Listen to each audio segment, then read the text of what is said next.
Pasar Beringharjo ya. Kita lihat di sini nih di dalam apa dengan sendirinya ya. Kita lihat nih ya, beberapa ini karena ini gempa tahun 2000 berapa 2004 atau 2000 berapa yang Jogja gempa gitu, yang Beringharjo di Jogja gitu kan. Nah, kita lihat ini di sini pendataan dari komponen kolom praktis dan kolom dan balok gitu ya. Dan terakhir kita sampai di sini ya.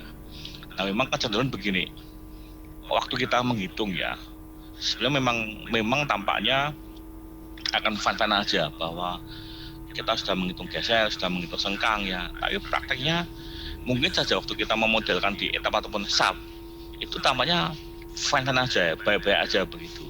Tapi justru pada saat digoyang begitu ya, maka kan terlihat sebetulnya seberapa rigidnya gitu ya. Ini kan cenderung letaknya letak geser lah seperti ini kan, ini perilaku letak geser seperti ini ya. Nah artinya kevalitan waktu kita menghitung, menggambar, memodelkan itu ya kembali akan teruji di pada saat building itu akan mengalami kayak lateral gitu ya. Nah ini oke. Nah ini kita lihat ya kebetulan artinya bahwa ini masih relatif lebih baik lah ya. Nah, kita perhatikan jarak-jaraknya ini, artinya apa, kita sebagai perencana ya, kalau gambarnya sendiri tidak benar, maka pada saat dilaksanakan juga munculnya seperti ini kondisinya. Jadi masih relatif baik lah. Ada pengaitnya di sini kan, ini ada pengaitnya, masih lebih baik ini ya, kondisinya gitu. Ya, bagian pedestalnya lihat sini berapa kerusakan ya.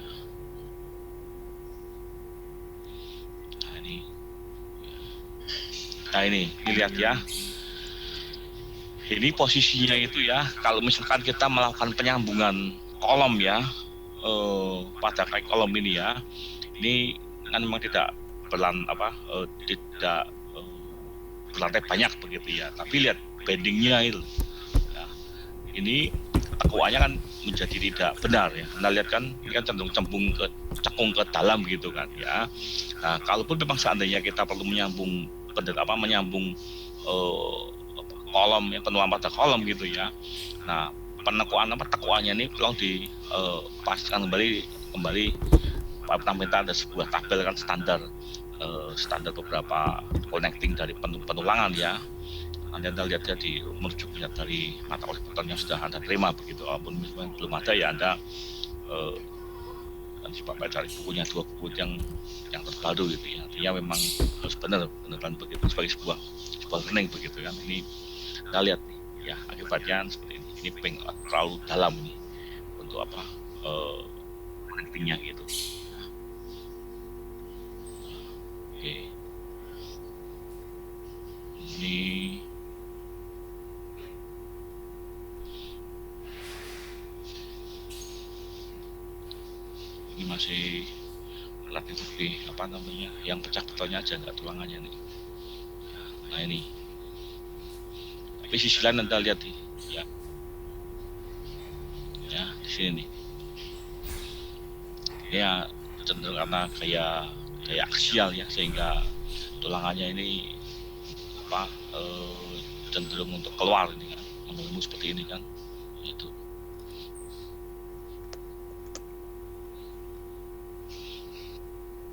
Nah ini Anda lihat nih ya, bekel-bekelnya ini Anda lihat.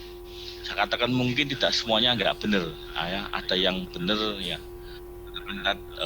grup-grup tukang mungkin berbeda ya, tapi kita lihat di sini pendetalan di bagian bekelnya ya, sampai lepas dari kaitannya kan, artinya ya bukan kita sebagai bukan sebagai dalam hal ini bukan sebagai pelaksana ya, tetapi kembali bahwa kita mendelivery produk itu memang harus benar dulu itu ya benar tidaknya itu kembali pada back to standar aja gitu ya, baca SNI-nya, baca code-nya gitu. Nah ini kalau ini karena betulnya ini mengalami segregasi gitu ya. Ini karena Anda lihat yang di bagian ini kan, coklat ini sebenarnya karena sisa-sisa dari gergajian pegisting. Nah ini ketika bekerja itu, kalau ini kan pelaksanaan ya, jadi tidak bersih-bersih, sangat tidak bersih gitu, langsung tanpa sadari bahwa sebetulnya ini sisa gergajian nih menyebabkan segregasi sampai kolomnya patah ini ya. Oke ya. Oke, ini di bagian kolomnya ya masih lebih baik lah ya. Padahal ini cenderung kolomnya gede-gede ini, artinya secara dimensi cukup besar nih, dimensi kolomnya ya. Nah ini sama dengan yang tadi ya, waktu pemingguan atau bending baja tulangan itu mesti kaidahnya berapa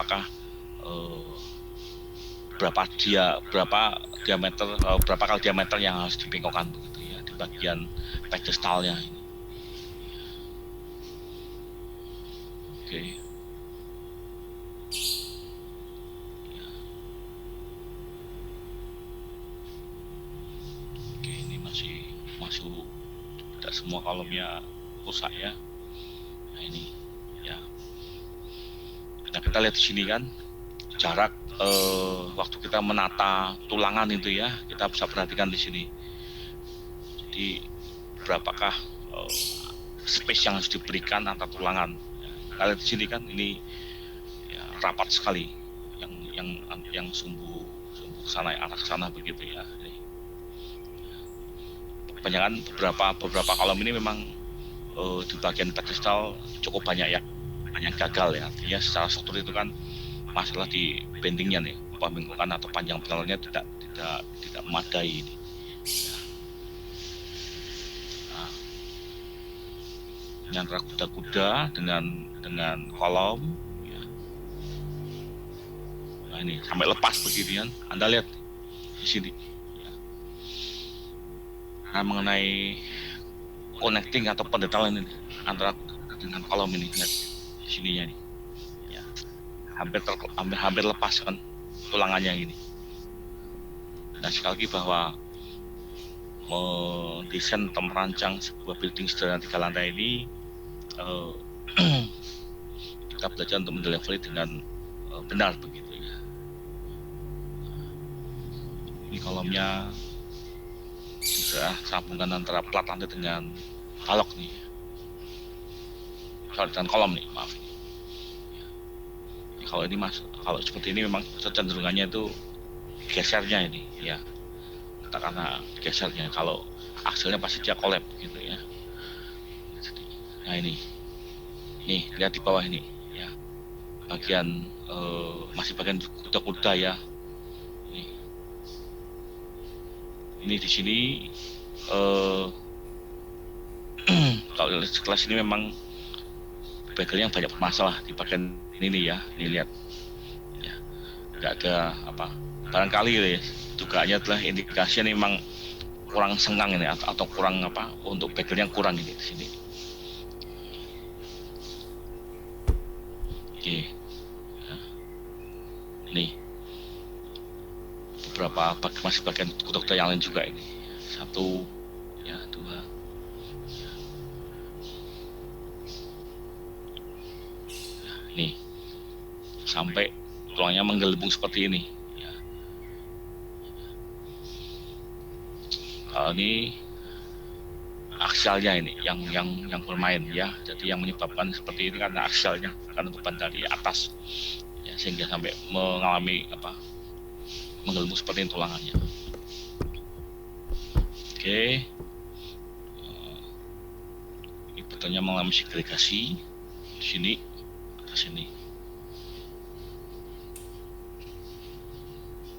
ya. Nih yang kita lihat di sini nih ya,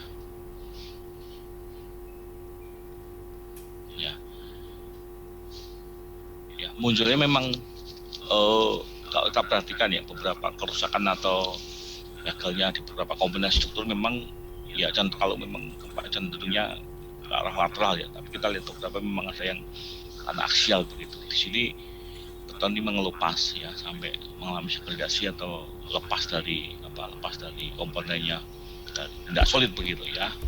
Nah, lalu yang lain lagi apa?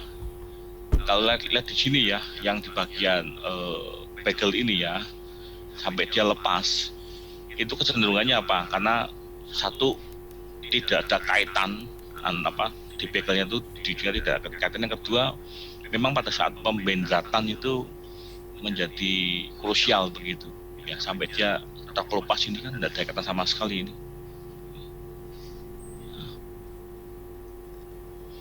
Nah ini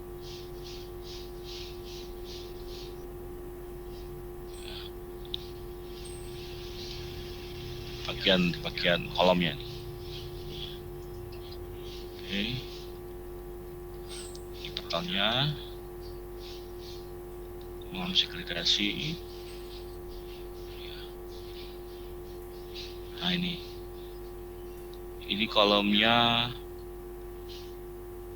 hampir ya, boleh dikatakan boleh dibilang mengalami soft story ya, sliding ke arah sana ya. Bahkan ini patah, ini tulangannya, ini satu tulang ini patah, maka sampai komponen dari kolom ini bergeser ke arah kanan ini ya. Satu tulang ini kan kalau patah dia tidak ada connecting dengan bagian atas ini kan, yang ini gitu ya. Nah memang seandainya saya katakan bahwa dibutuhkan panjang penyaluran yang memang bisa bisa dari dalam artian kan kadang kita di lapangan itu kan ada banyak besi yang tidak yang boleh dikatakan banyak waste lah ya, banyak potongan yang nggak terpakai ya. Tapi ketika menggunakan sisa itu pun juga mesti diperhatikan mencukupi nggak panjang diameternya. Artinya kalau kita menggunakan diameter 19 ya, kalau kita kalikan 4 kan masih 178, anggaplah 80 cm begitu, mencukupi nggak? Kadang-kadang kita tuh meremehkan sambungan penyaluran gitu, sehingga salah pasang begitu akibatnya akan bisa mulus seperti ini gitu ya, gagal di penulangan ya. Ini di bagian kolom ya, kita lihat jaraknya ini, jarak antar bagelnya ya.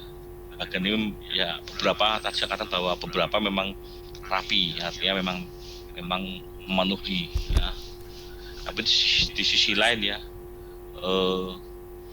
di sini nggak terlihat di belakang ini gitu ya. Tapi kalau sekilas saya katakan bahwa sekilas loh ya, di bagian belakang tulangan ini ya, itu pun juga patah juga ya. Patah, tidak nggak ada connecting nih tulang belakang ini gitu. Nah ini contohnya ya. Ini kan panjang penyaluran kan.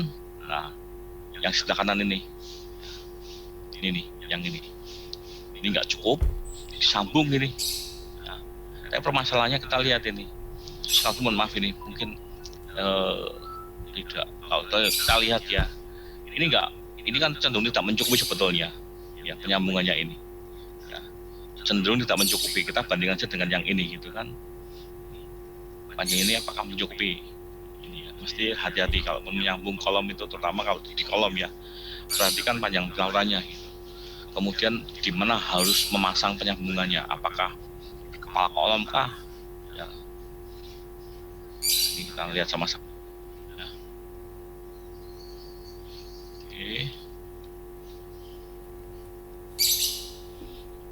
Ini mengalami segregasi total ya. Lepas semua, seakan-akan hampir nggak saya katakan. Nah kita sekarang belajar dari case ini ya, dari bagian ini kan kita mungkin saja di lapangan ya, kadang kita melihat baja itu kalau sudah kart boleh dipakai nggak tahu Pak gitu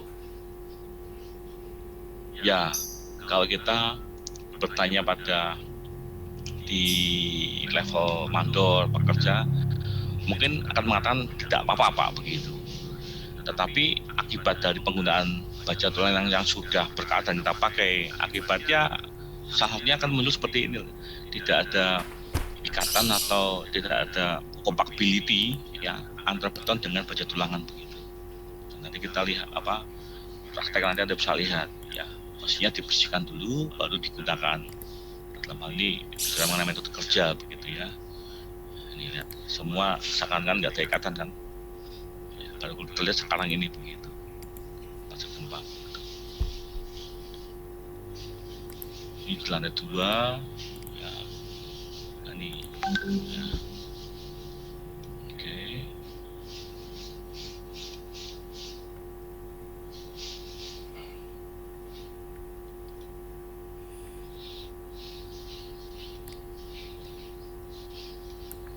Nah ini kita lihat sini kan,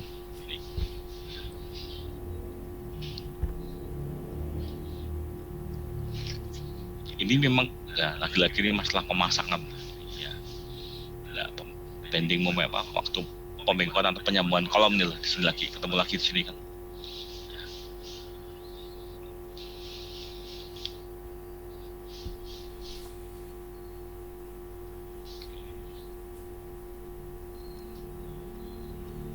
Ini bagian kolom.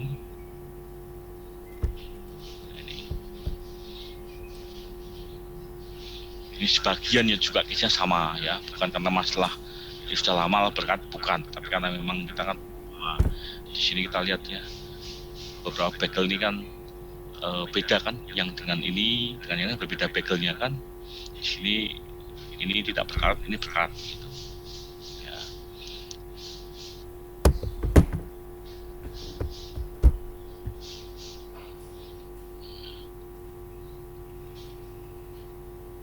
Beberapa kolomnya juga ini sama case-nya.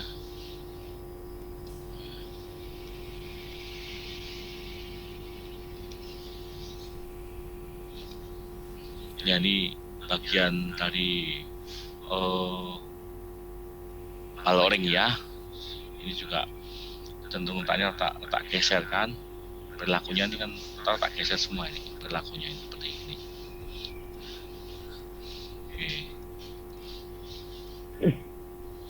Oke, nah ini masih bagian kolom juga. Nah ini ketika ya lagi-lagi ya kita lihat ya, sengkang itu barangkali kita sudah benar menggambarnya ya, tidak posisi seperti ini, tapi kita lihat perilakunya itu kan ini kaitan dengan metode kerja ya, jadi sengkangnya juga jaraknya nggak beraturan juga ya. Kita lihat nih yang ini dan yang ini ya, ini dan yang atasnya ini ya, nggak beraturan, bahkan juga beberapa cenderung lepas dari pengaitnya kan.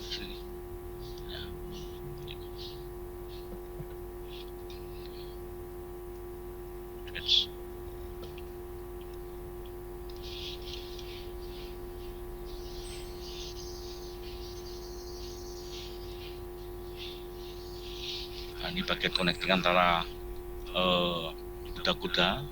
Nah ini lihat, sama sekali nggak ada pengaitnya di sini kan, sepanjang ini ya, hanya ini lihat terlalu lebar, artinya untuk sengangnya tidak memenuhi kan, banyak dia lolos ke bawah gitu.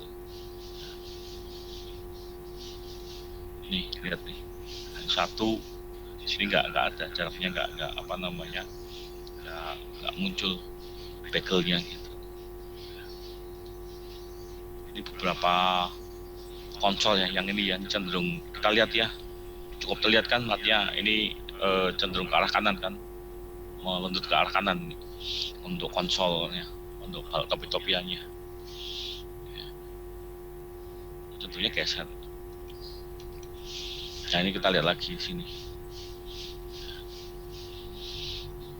apa detailnya apa untuk tulangannya nih, perilaku sampai seperti ini.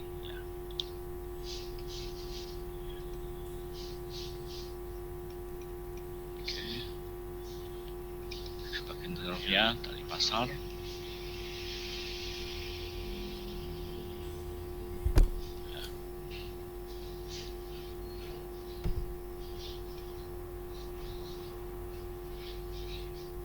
Ini join antara balok dan kolom. Kita lihat sebelah kiri ini ya, gambarnya sebelah kiri ini. Yang sebelah kiri ini ya pemasangan begelnya ya, masih cenderung rapat lah ya di bagian tumpuan ini. Tapi yang di bagian antara kolom ini, terutama lagi-lagi ketika kita ketemu dengan begel atau bagian dari pemasangan pelan geser ya, asal pasang aja kan di sini. Baik, seperti ini berlakunya.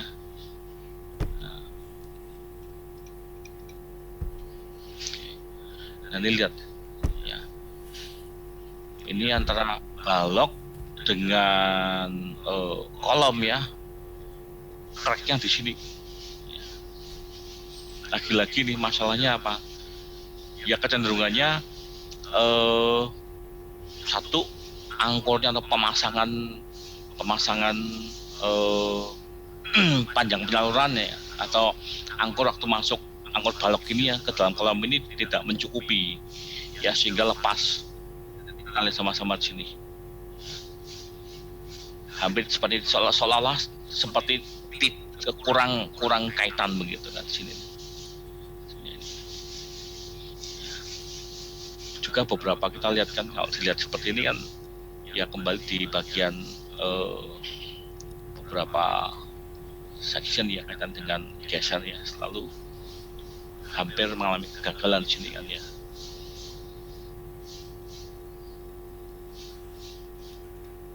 Lambing, nah ini ya. Sebentar, ini masih di bagian balok dan kolom. Nah ini kalau lagi-lagi ini ya, penyambungan kolom ke balok ini ya.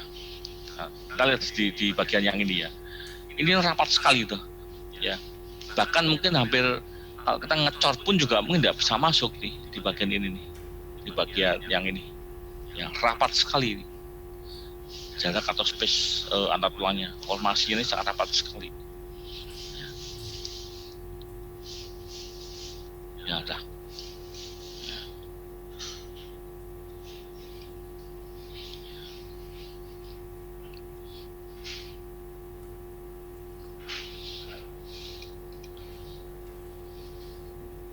Biasa ya, dindingnya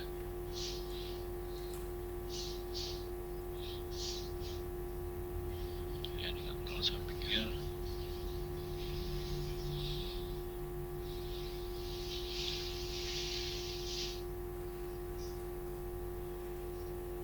ya itu sedikit komparasi mengapa di minggu yang lalu Pak menyampaikan konsep gambar struktur ya. Jadi bagaimana mendeliver atau mendesain, memproduk gambar penelitian itu yang selalu kita klarifikasi, kita konflik dengan standar yang ada begitu, dengan hasil yang ada ya. Ketika kita tidak memproduk sebuah gambar struktur dengan benar, mungkin saja 1 tahun 2 tahun mungkin menjadi, orang bilang tidak apa-apa, tapi dalam 2 tahun itu kita juga nggak tahu apakah tidak akan ada gempa yang datang begitu. Nah, tetapi kalau kita mampu belajar dengan benar, cara mendetailnya dengan benar, bisa dikonfirmasi dengan code yang berlaku, esensi berlaku benar, ya minimal lah jauh lebih aman begitu bagi kita sebagai perencana begitu. Karena juga tidak nyaman juga kalau tahu gambar satu bagian tidak benar saja menjadi tidak nyenyak di tidur kita begitu kan. Karena itu paling minta sekapun ini tugas, tapi juga harus bisa memenuhi kaidah-kaidah yang seharusnya di delivery sebagai sebuah produk perencanaan begitu ya. Sekalipun paling kan bahwa mungkin saja pekerjaan itu sudah dikerjakan begitu dan kita statusnya menghitung ulang, meredesain begitu ya, tapi hendaknya juga sekali lagi divalidasi, dikonfirmasi kembali kepada code, kepada standar yang berlaku ya. ya, sehingga habit kita kalau memproduk itu selalu bisa di verifikasi ulang dengan standar yang berlaku gitu. Yaitu sedikit beberapa contoh praktek dari konsep menggambar pendetailan dengan benar gitu. Oke. Ya. Baik, sampai di sini dulu. Ada yang mau didiskusikan atau tidak? Silakan kalau ada pertanyaan begitu.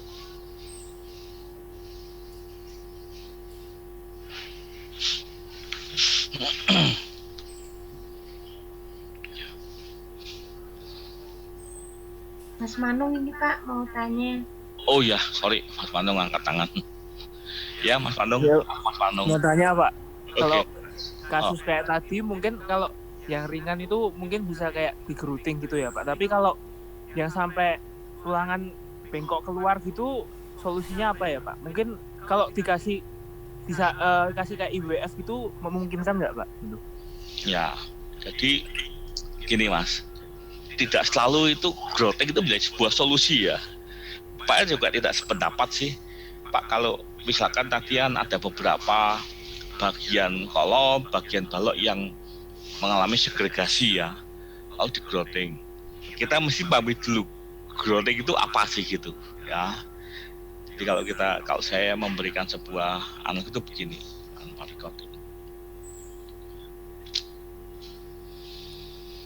growth itu begini konsepnya, kurang lebih ya Mas ya, sejauh yang saya dapatkan dari praktek growing gini.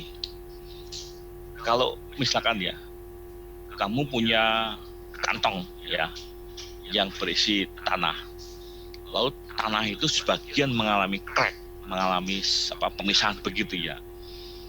Kamu growing mungkin masih bisa, karena apa? Masih ada selaput kantongnya kan, seperti itu. Tetapi ketika selaput kantong tidak ada, kamu growing seberapa banyak pasti mubazir kok begitu, pasti hilang begitu ya. Jadi tidak selalu growing sebagai sebuah solusi yang pasti manjur, belum tentu ya. Case kedua kaitan growing ini prakteknya aja ya. Sedang saya di Temanggung atau di Surabaya, lalu Pak Suhendro, sekarang saya pernah dapat pekerjaan itu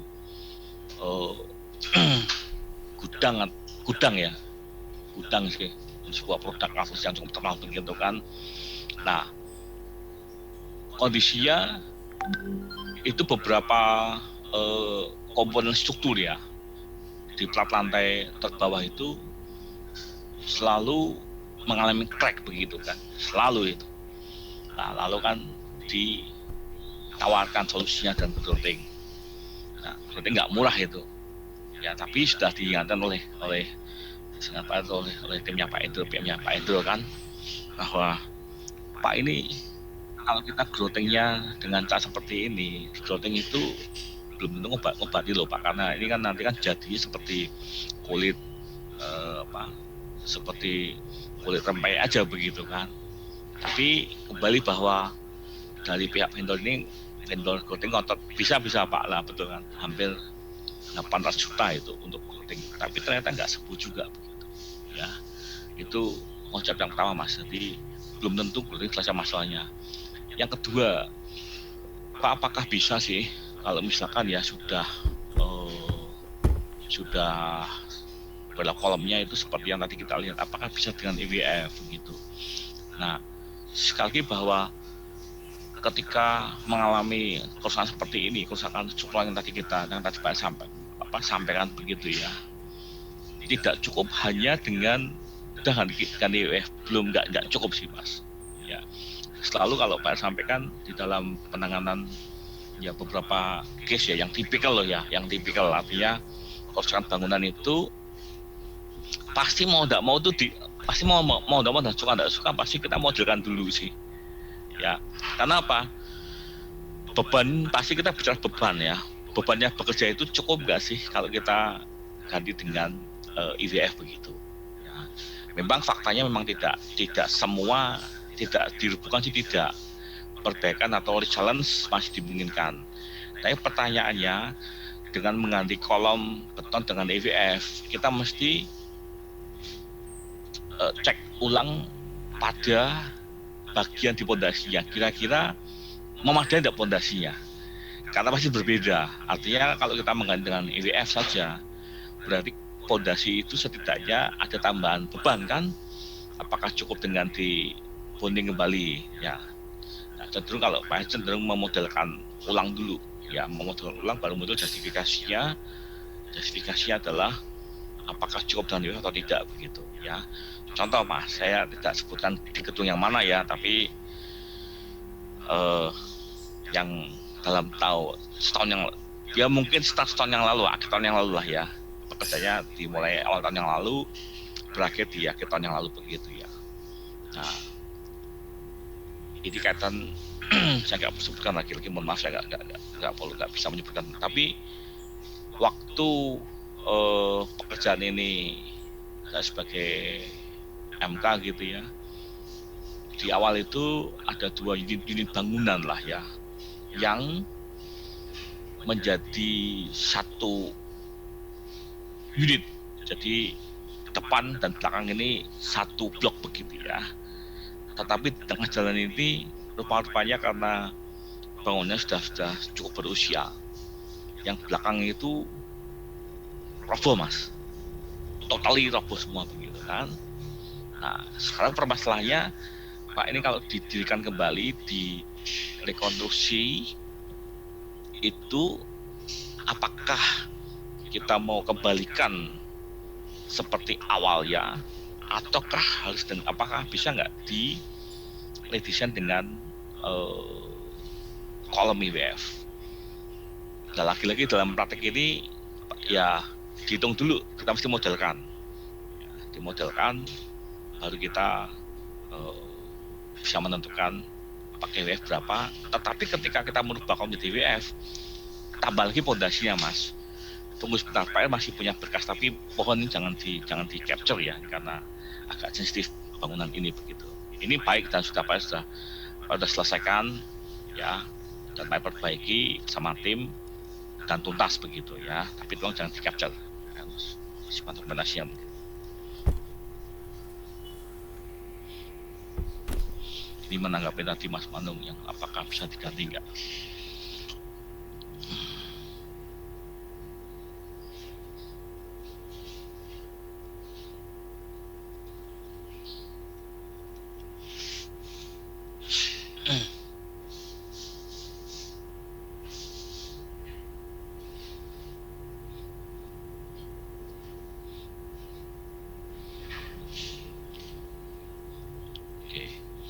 Ini ya Mas, saya mohon ya jangan di capture lah ya, karena ini agak sensitif masalahnya. Tapi sudah safety sudah Pak perbaiki lah.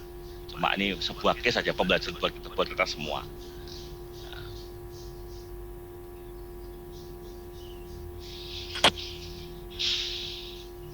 Oke. Ini Mas Manung, sudah bisa dilihat ya Mas? Coba. Nah ini belakangnya nih rubuh nih Mas, 3 lantai lagi. Karena ini sudah tua sih Mas. Ya Pak, apakah ya kalau kita mungkin melihat bangunan roboh kan sesuatu jaga apa? Wah kok bisa roboh Pak ya? Seakan-akan menjadi hal yang mengagetkan begitu. Tapi sebetulnya memang ya barang sudah tua ya sudah, pasti kita tinggal nunggu aja robohnya begitu. Dan artinya begitu kan lebih berat ya. Kita di sini ya. Nah ini ya. Ini tuh 3 lantai ini roboh ini ya.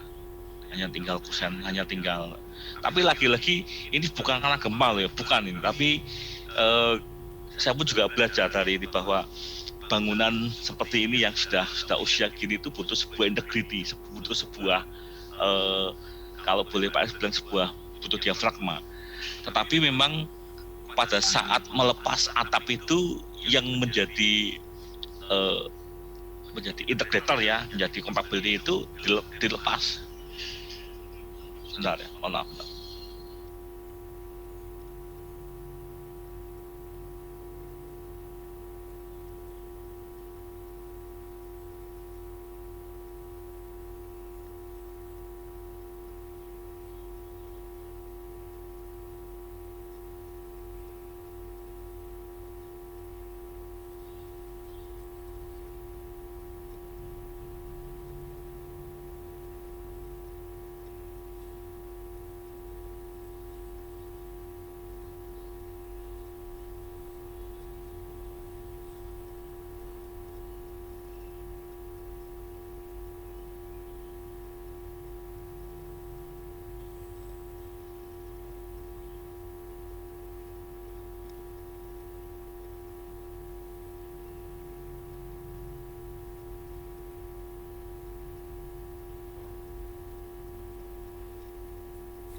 Oke, nah ini ya, ya bukan suatu yang artinya wow, tapi memang ya sudah usia gitu ya. Jadi kita belajar lah.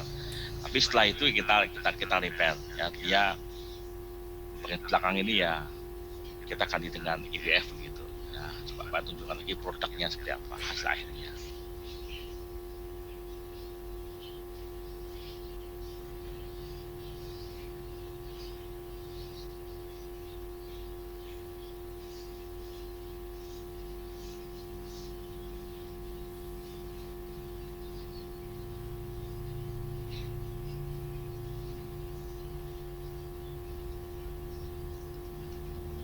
Semoga terlihat bagian di belakangnya ini ya.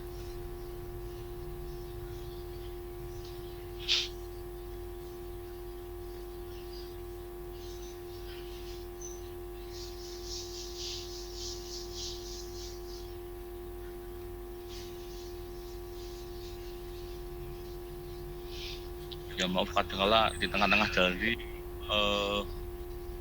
tuh ada beberapa kadang-kala dokumentasi yang memang saya perlukan untuk sekedar merespon lah ya.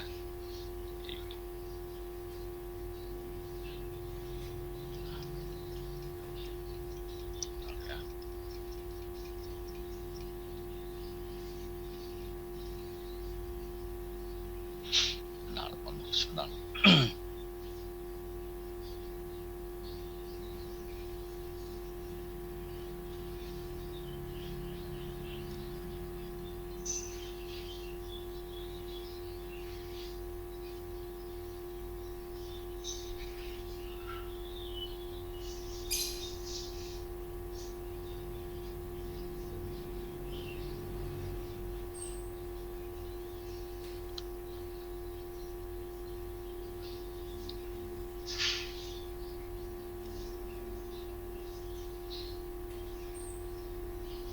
Ya oke. Ini sedikit pemodelan yang dilakukan oleh perencana ya. Oke, sebentar ya. Ini kita mulai dari dulu ini karena ini cukup banyak.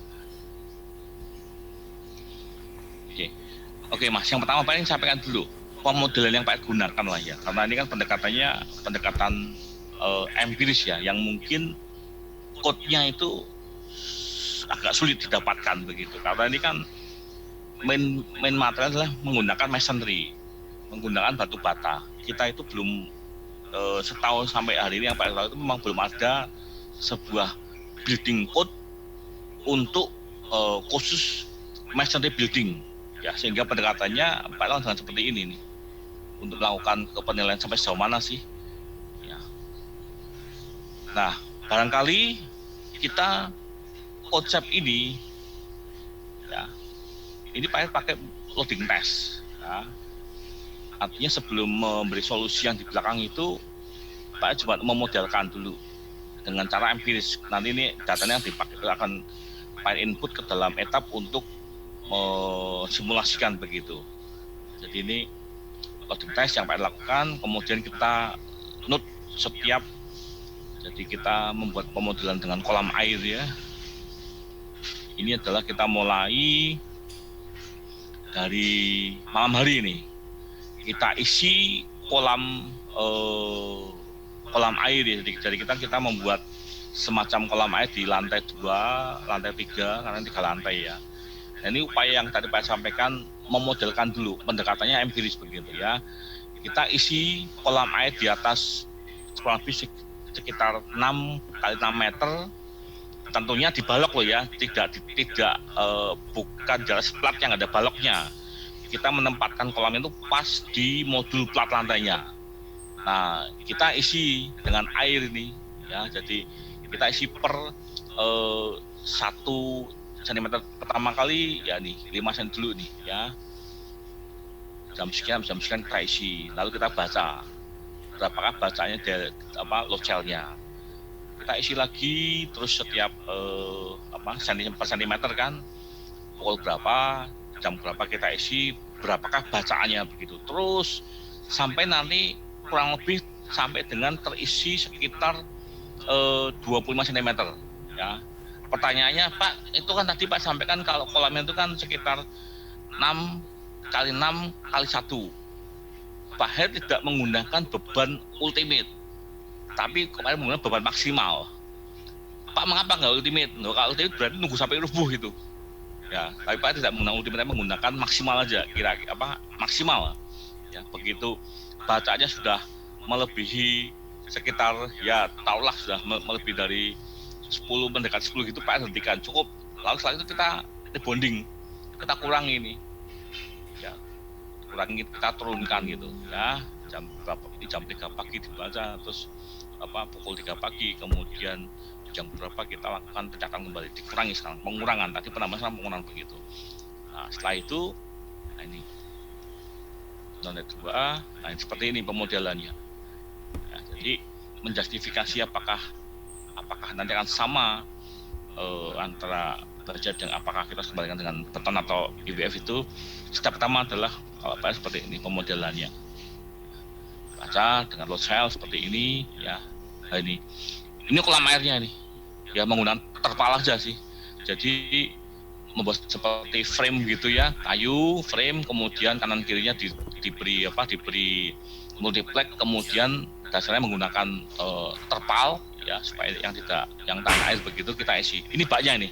Ya bisa terlihat ya baknya ini kan. Ini baknya nih. 6 kali 6 gitu, luasannya begitu. Ya, terus dibaca setiap jam ini. Baca.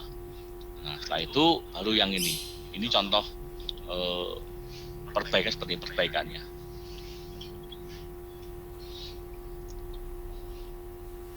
Nah, bisa ditanya di sini Manu. Ya, ini bagian belakang Mas. Ini semua akhirnya menggunakan IWF Mas. Ya, 1, 2, 3. Nah, ini IWF lagi, ini kembalinya.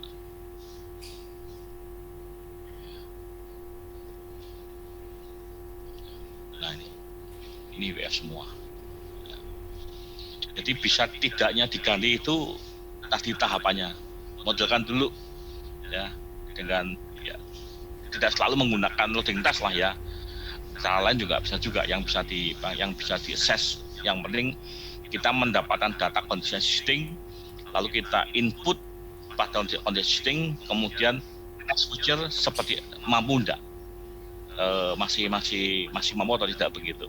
Seperti ini hari Mas, ini Pak juga sedang lihatnya beberapa diskusi ya, memperbaiki kolom yang mungkin tidak bertingkat bangunannya, tetapi ada banyak opsi yang harus disikapi, diputuskan gitu ya. Apakah satu ya barangkali ya kalau kamu lihat di OJK itu kan kita diskusi ya, kita ini memperbaiki kolom, kamu kan kalau lihat lewat di berkota ada sebelah, kalau dari bawah ya, dari berkota mau masuk ke veteran itu kan sebelah kiri ada OJK gitu kan, ada 6 pilar gitu yang gede-gede gitu kan ya. Nah, kita sedang mendiskusikan, sedang memutuskan apakah kalau ini mau dikembalikan dengan batu bata full gitu ya, setinggi 4 sampai 6 meter begitu ya, kurang lebih lah ya, ataukah kita menggunakan beton hulu begitu ya, atau dan seterusnya. Nah, lagi-lagi Mas, kami pun juga memodelkan kebetulan beberapa ya satu ya, nanti Kak Daniel mungkin nanti bisa sedikit sharing karena beliau membantu saya untuk memodelkan perbaikan atau penggantian komponen kolom ini Mas Mandeng gitu. Itu Mas beberapa respon dari praktis yang saya lakukan ketika apakah bisa diganti dengan IWF. Nah, justifikasinya satu lewat pemodelan tadi yang saya contohkan ya, dengan beberapa opsional begitu. Ketika modelkan kita secara kondisi existing, kita kemudian masukkan ke next future, mau menggunakan apa, metode yang mau dipilih begitu Mas ya. Terima kasih Mas Mandung untuk diskusinya, untuk responnya begitu ya Pak. Makasih Pak. Sama Mau ya, oke. Sedikit lagi Pak. Jadi soalnya saya pernah lihat sendiri, jadi bangunan bertingkat gitu, terus saya lihat kolomnya emang nggak ada crack apa-apa, cuma dia disupport oleh IWF gitu Pak. Jadi mungkin nggak kuat atau gimana ya Pak ya? Ya bisa jadi demikian Mas. Kalau ya Pak Budi itu kan pernah sharing ya di Jogja yang di Atmajaya itu di lantai basement parkir ya Mas, itu ada beberapa penyangga, lupa dokumentasinya ya, itu karena ada kolam renang di lantai 2 ya, tapi rupanya plat betonnya tuh nggak kuat, crack begitu kan, lalu saya kalau bahasa Jawanya itu disunduk, disogok dengan IWF, itu bisa jadi seperti itu, bisa jadi saya katakan begitu ya. Tetapi penentuan IWF-nya ini Mas, artinya saya sampaikan bahwa saya sudah sampaikan di minggu lalu kan, bahwa etap SAP itu sebagai alat baru saja Mas untuk mengeluarkan sebuah angka ya, tetapi judgment of engineering-nya itu yang Anda mesti lakukan ya. Jadi etap dan SAP itu memproduk sebuah angka, tapi justifikasinya, oke Pak, saya akan ganti WF, itu di tangan Anda. Jadi tidak bisa mengatakan bahwa semuanya bergantung pada etap, tidak. Tapi nanti ya coba Anda lihat di dalam slide-nya di dalam web, di dalam software-nya etap atau SAP ya, ada sebuah note ya. Pak juga belajar diingatkan kembali oleh sama rekan ini ya, apapun nama programnya ya, entah itu etap, entah itu SAP, itu dikatakan this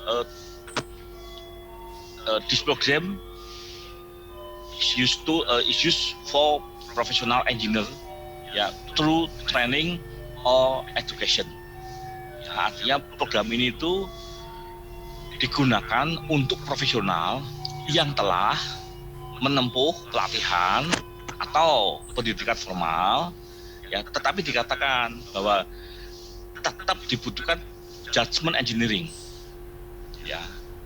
Jadi jangan mengandalkan, artinya begini, etap dan SAP ataupun yang lain namanya pun, apapun namanya program lainnya, itu sebagai secondary tool saja, tapi keputusan itu mesti kamu memutuskan ya, bukan etap ya, bukan etap.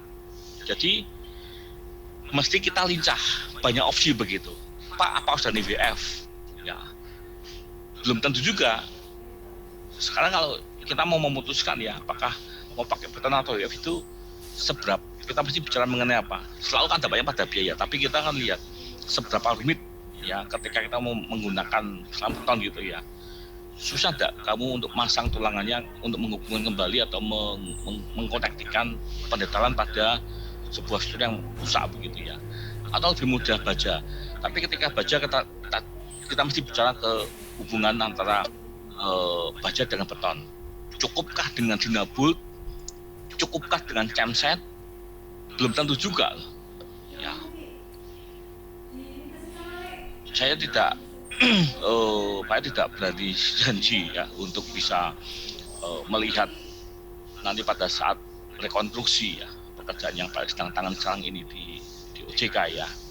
Tetapi kalau memang diizinkan oleh OJK, saya bisa lihat, saya bisa ajak beberapa kalau memang benar cara perbaikan merekonstruksi kolom struktur ya. Yang sebetulnya kolom itu kan hanya atas untuk menyangga balok, tapi ternyata tidak semudah itu. Nah, kalau berkesempatan dan diizinkan oleh OJK, ya nanti saya akan coba alokasikan waktu ya, kita bisa sama-sama caranya memperbaiki struktur. Ya, perbaikan struktur ini sebuah pembelajaran yang mahal, yang tidak setiap tahun 5 tahun tuh ada gitu, karena ini ya memang kata kondisinya ada bagian depan itu rubuh ya, sehingga kita harus perbaikan struktur. Dan ini ya kalau gedungnya, kalau buildingnya baru mungkin lebih mudah, tapi problem ini barang tua, barang yang sudah berusia, tapi kita mencoba untuk merekonstruksi, mengembalikan spiritnya, value-nya itu seperti awal. Nah, contoh pernah terpikir nggak bagaimana memperbaiki kolom batu bata setinggi 5 meter itu? Kalau kita bicara udah Pak ganti WF, kamu bisa kena dengan undang-undang cagar budaya kamu nanti begitu kan, karena kan harus minimal intervensi begitu kan.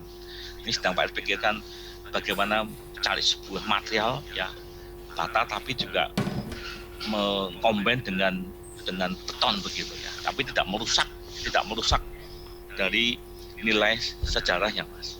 Ya, cukup rumit, artinya ada banyak kerumitan perbaikan karena di sana ada baja, ada kayu, ada beton yang sekaligus akan digunakan bersama-sama di dalam merekonstruksi pekerjaan ini begitu.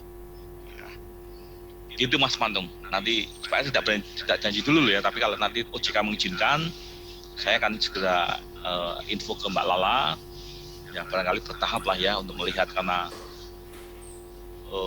ini sifatnya buildingnya punya pemerintah masalahnya, tidak milik swasta, jadi mesti izin dulu ke OJK untuk datang DIY boleh masuk nggak untuk belajar begitu ya, karena cukup ketat begitu masuknya, bukan masalah COVID tapi juga karena lagi-lagi bentuknya berbeda begitu.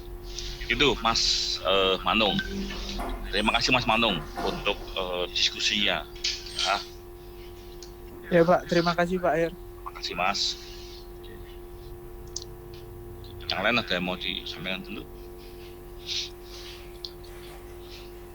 Mau dapat lanjut dulu.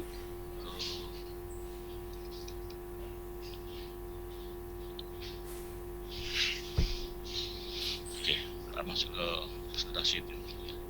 Sebentar, Pak, mau izin untuk screenshot dulu. Sudah bisa absen belum ya? Sudah bisa, Pak. Ya, Pak. Thank you. Mesti nunggu setengah jam dulu ya baru bisa absen ya warpanya ya. Iya, Pak. Screenshot dulu untuk arsip ya.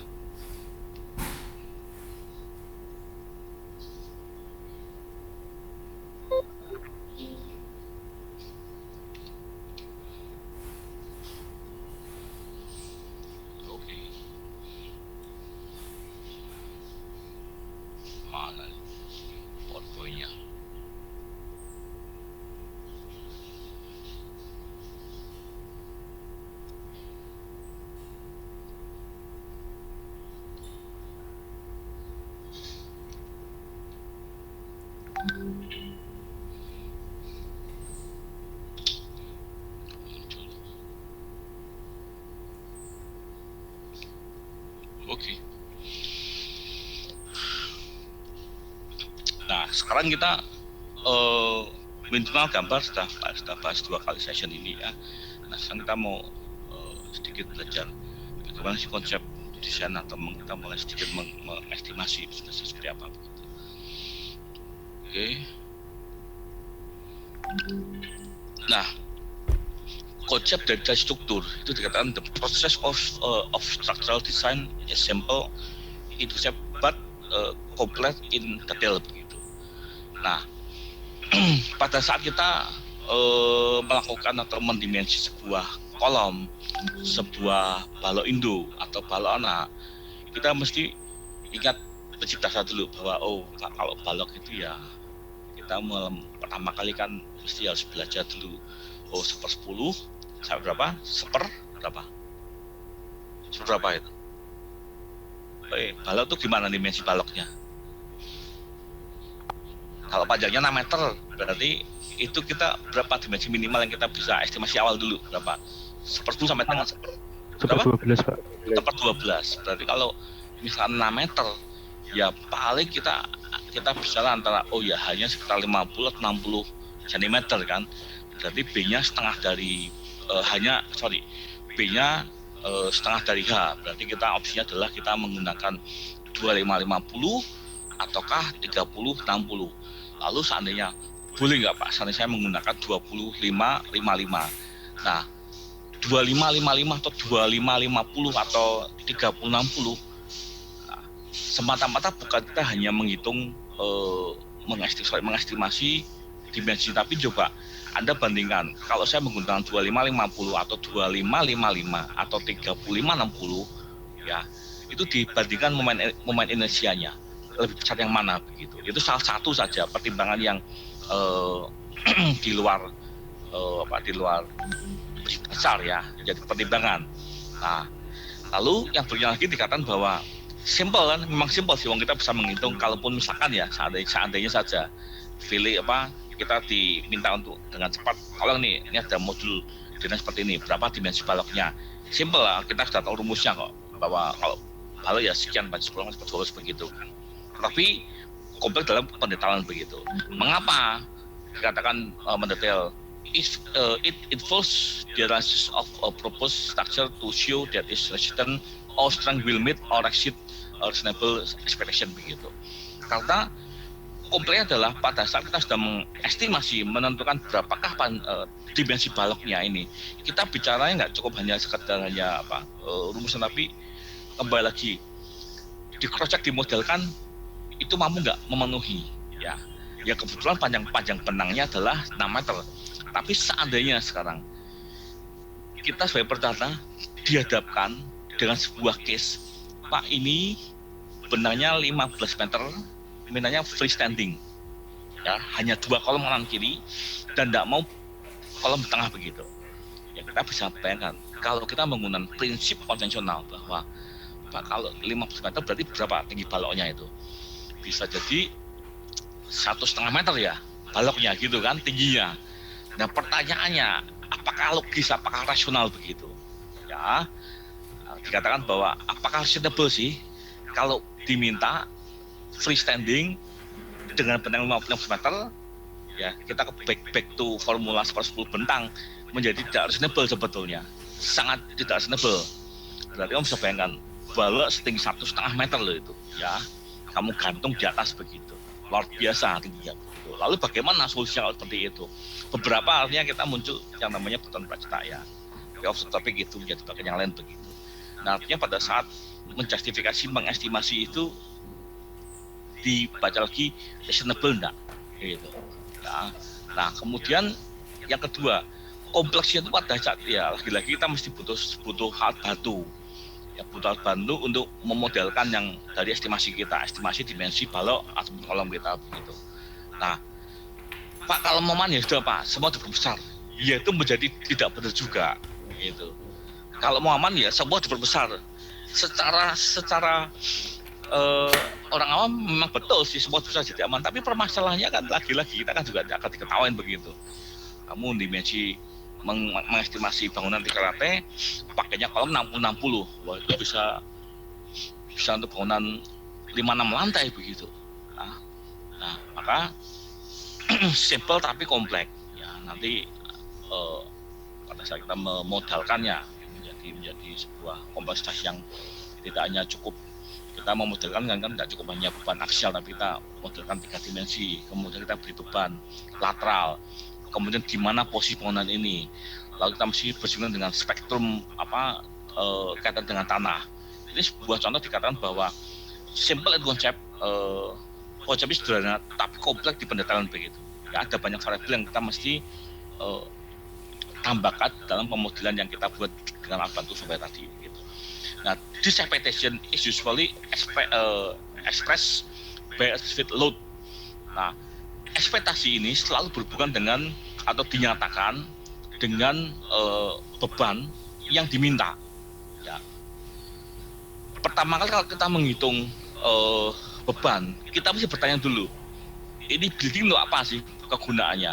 Sekolah, rumahkah, ya, atau untuk olahraga atau pertemuan, ruang pertemuan? Mengapa bertanya pada fungsi dulu? Karena kan ada permintaan kan, ya. Ekspektasi ini selalu dinyatakan dengan sebuah beban yang spesifik atau permintaan, ya. Karena setiap building, ya, ketika kita bicara beban sekolah dan tempat tinggal itu berbeda beban per meter perseginya, maka dinyatakan ya dengan sebuah spesifik load or demand, ya. Nah kemudian an unacceptable margin of safety that constitutes a performance goal for a structure, gitu, ya. Nah lalu keberterimaannya ketika kita menyatakan Pak ini aman, ya, kita mesti bertanya kira-kira amannya ini seberapa sih faktornya. Artinya kita bicara mengenai safety faktor begitu, ya. Kemudian ketika aman, ya aman terhadap artinya Pak, kalau begitu, kalau aman itu apakah selalu akan tahan gempa begitu? Ya, kalau kita bicara tahan gempa, mungkin bangunan itu tidak ada tahan gempa ya. Ya, hanya saja mungkin menyerap gaya gempa masih dimungkinkan. Kalau kita baca di dalam beberapa paper ya, itu coba sesekali Anda googling aja, masukkan keywordnya damper aja, DAMPR, damper. Ya, salah satu fungsinya saya nggak tahu memang mampu mendistribusikan ya gaya lateral ini ke dalam bangunan.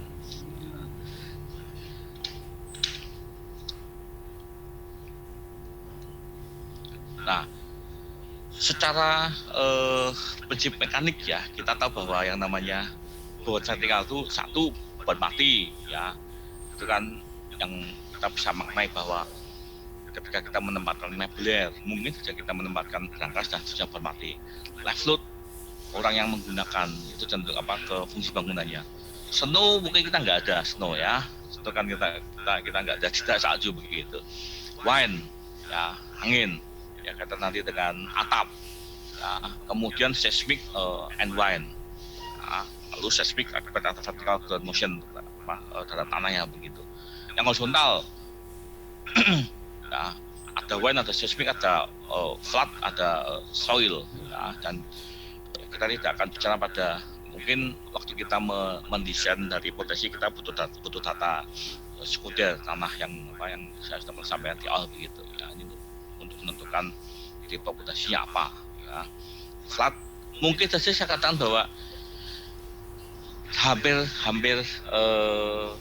jarang ya kita banjir mungkin sampai menghantam building yang jalannya mungkin hampir tidak pernah begitu ya. Tapi beberapa negara mungkin menjadi pertimbangan karena code ini atau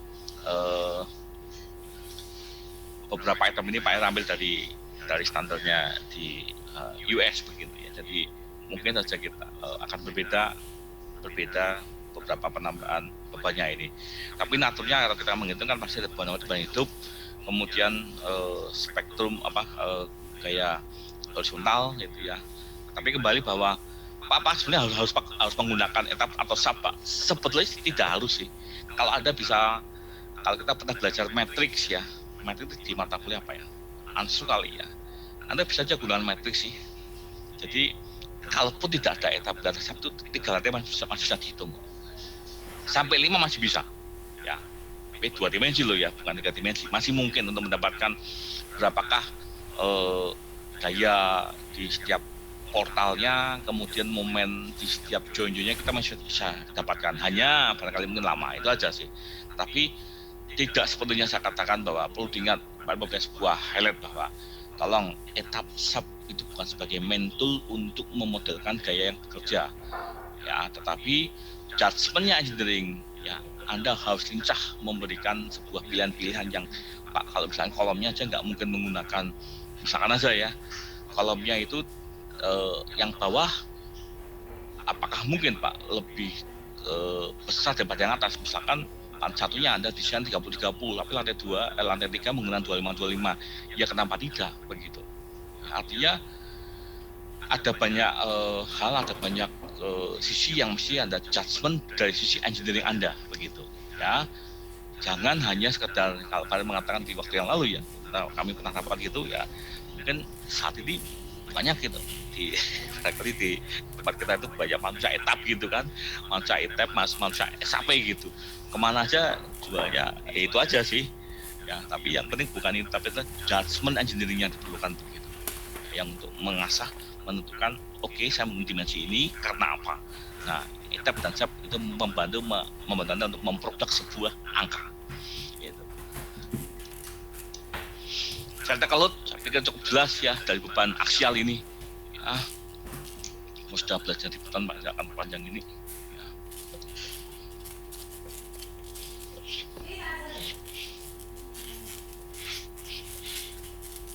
Load pad ya, jalur beban begitu ya. Kita lihat ini sebuah gambarannya saja ya. Tahap pertama kita mesti menentukan dulu atap dulu ya. Tapi lagi-lagi ada banyak case begini, evaluasi dari sebelumnya. Kalau ditanya mengapa bentuk atapnya harus seperti ini, misalkan ya. Misalkan ya, ini contoh begini.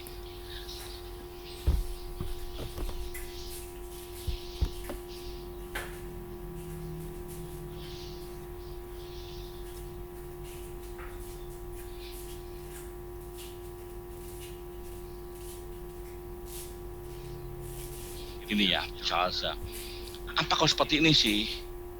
Ya, tapi muncul jawaban adalah, ya Pak, memang begitu gambarnya. Ya itu bukan sebagai sebuah jawaban begitu ya. Tapi mestinya kita lihat bentangnya. Jadi bentuk seperti apa atapnya itu based on bentangnya. Nanti di beberapa slide Pak tunjukkan ya contoh beberapa pemakaian bentuk atap begitu. Nah, sehingga justifikasinya benar. Mengapa harus seperti ini? Ya, bukan karena gambarnya, tapi karena ini Pak, kalau bentang meter itu yang cocok pakai ini bentangnya dasarnya gitu.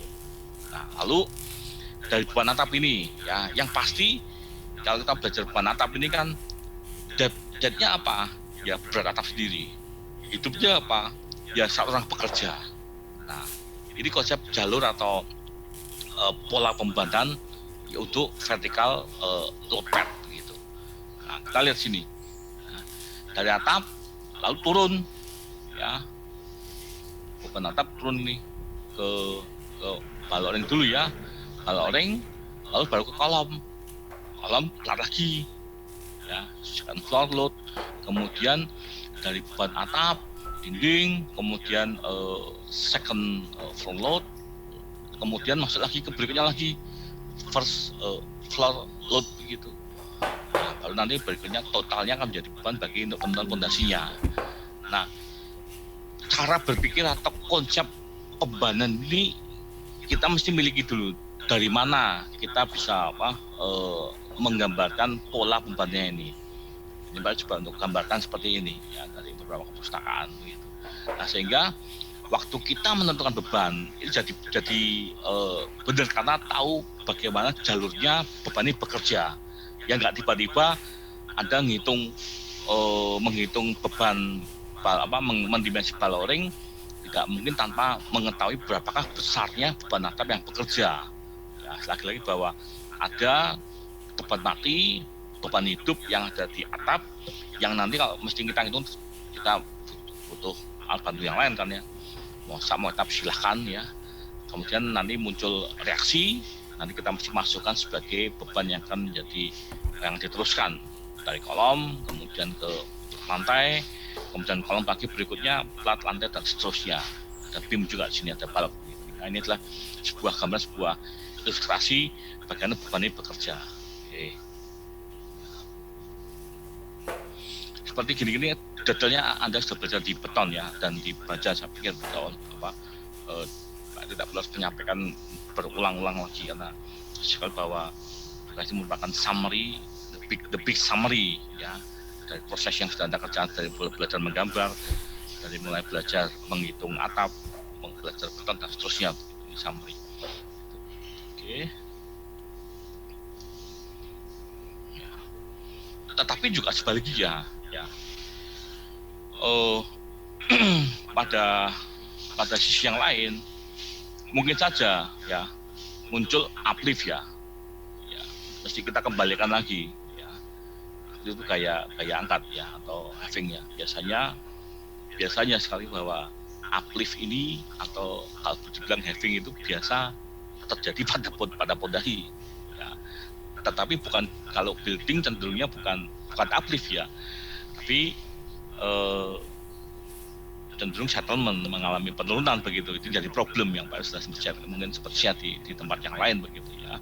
Oke, skip aja yang ini. Nah, ini secara virtual untuk dengan dimensinya ya, bisa mengenal lateral load-nya. Satu yang pasti ya, ada wind load ya. Atap itu juga pasti ada gaya angin kan. Ya, maka sebenarnya prakteknya secara sederhana, mengapa harus dihitung atapnya? Nah, kita lihat mungkin saja kamu pernah menjumpai atau pernah membaca ya sampai atap terlepas ya dari kerangkanya. Kita memerlukan satu ya, ada hisap atau tarik, ya, kita mesti itu sebagai beban apa beban hidup ya, yang mesti kita perhitungkan di sini gitu ya. When ada beban, nanti Anda bisa buat dua sisi, yang sini adalah hisap, yang sini adalah tarik, dan nanti juga sebaliknya ya, berapakah loadnya ini ya, bermati ya. Oke, nah ini lateral force-nya ini. Jadi kalau misalkan Anda punya portal ini digoyang dengan gaya lateral, seperti apa perilakunya, muncul defleksinya dari titik ini kolom yang asalnya. Ketika ada kayak gempa, dia punya waktu getar, maka muncul berapakah deltanya begitu ya. Nah, ini karena kondisi lateral. Minimal saya sampai bahwa mungkin untuk memahami perencanaan juga kali perlu sedikit gambaran yang membantu memudahkan seperti apa sih Pak sebetulnya kalau kita belajar mengenai ada delta, ada waktu getar ya, berapa deviasinya. Mungkin gambar ini bisa membantu memberikan sebuah penjelasan begitu.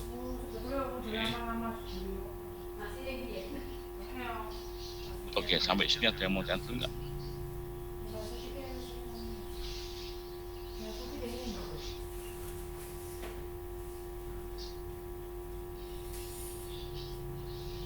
Belum, Pak. Belum ya, oke.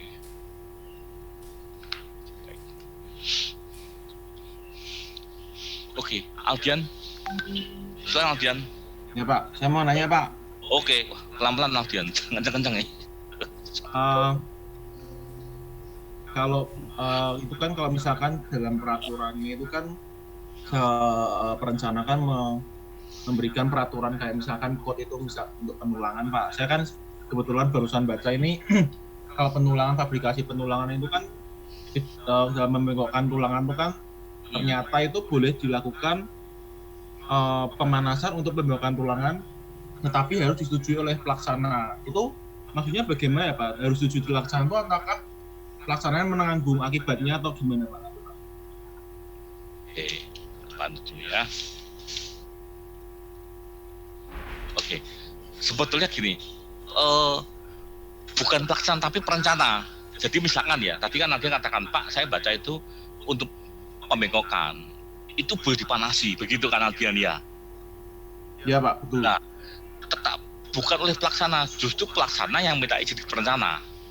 Ya, boleh nggak? Ini kalau karena contoh begini, Pak pernah men-state bahwa kadang untuk sambungan, kalau sambungan tulangan yang bacotan yang cukup besar ya, kan sampai dengan diameter 31 itu memang ada ya, tapi itu special order gitu. Tidak semua kan 29 ada ya, tapi kalau sampai di atas 30, kalau kita memang kalau nyambungnya vertikal masih oke ya, artinya kita pakai dowel ya, menggunakan dowel itu konsepnya gini, saya pernah beri gambaran gini, kalau kamu tahu mur baut ya, itu 2 baut itu dikonektikan dengan sebuah mur kan, artinya setengahnya ya, mur itu setengah kamu pakai untuk mengunci sebelah kiri, setengahnya untuk mengunci sebelah kanan. Nah, dowel itu hampir tipikal dengan murnya ini begitu. Nah, tapi kalau untuk pembengkokan kita mesti pahami. Contoh yang sederhana gini Aldian, mesti yang kita harus jadi yang dipakai sebagai reason sebagainya adalah, ingat baja itu punya warna leleh ya, dia punya nilai fatigue pada saat yield line-nya itu melampaui titik yield line-nya begitu. Nah sekarang kalau misalkan ada usulan dipanaskan, itu bisa pelaksana minta pada perencana, boleh nggak?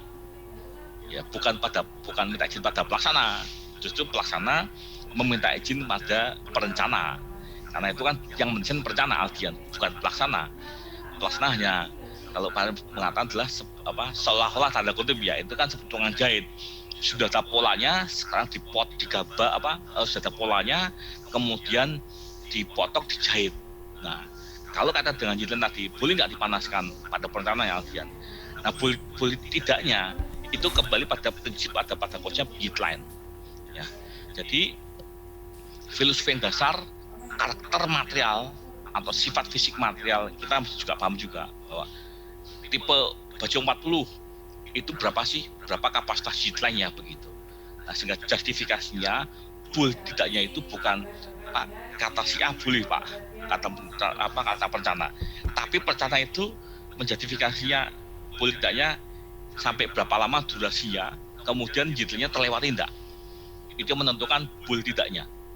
Nah, tapi mungkin saja prakteknya Aldian mungkin kamu menjumpai, Pak, saya juga pernah lihat Pak, diam-diam itu juga pelaksanaan itu manasi Pak. Nah, ya hati-hati ya, begitu manasi baja tulangan ya atau melakukan pemanasan begitu hari ini mungkin tidak apa-apa Aldian, hari ini, tapi ingat pada saat selesai dan struktural sistem itu bekerja, itu akan bisa berpotensi menunjukkan perilaku yang aneh-aneh nanti strukturnya begitu.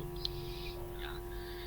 Sebagai contoh ya, jangankan dipanaskan Aldian ya, mungkin ada yang hadir di pagi ini di pekerjaan jembatan itu ada pekerjaan stressing kan, ya ada proses penarikan dari sebutlah baja tulangan begitu. Pertanyaannya, Pak, kalau saat stressing itu ada baja tulangan harus dipotong, itu kenapa kok tidak menggunakan las? Dia menggunakan pemotong baja tulangan, gerinda baja tulangan begitu. Ya fakta tadi, masalah jitline tadi alasan utamanya. Ya, ini beberapa ya, saya lihat mungkin ada yang pernah melihat ya stressing atau mungkin nanti di tes time. Anda perhatikan tidak pernah baja tulangan diberlakukan seperti itu. Ya, Aldian kalau boleh tahu itu code-nya code mana Aldian? Kalau boleh tahu Aldian. Building Yang code-nya dari itu Pak, Pandega itu Pak. Tahun berapa itu Aldian? Nah itu, tapi saya tahunnya tuh nggak ada, ceritanya aset 2002 deh Pak. Hati-hati ya, mesti diupdate ke terbaruannya ya, apakah yang terbaru enggak gitu. Itu Aldian. Terima kasih Pak. Terima kasih Aldian untuk responnya, tanggapannya. Oke. Yang lain ada yang mau tanya dulu?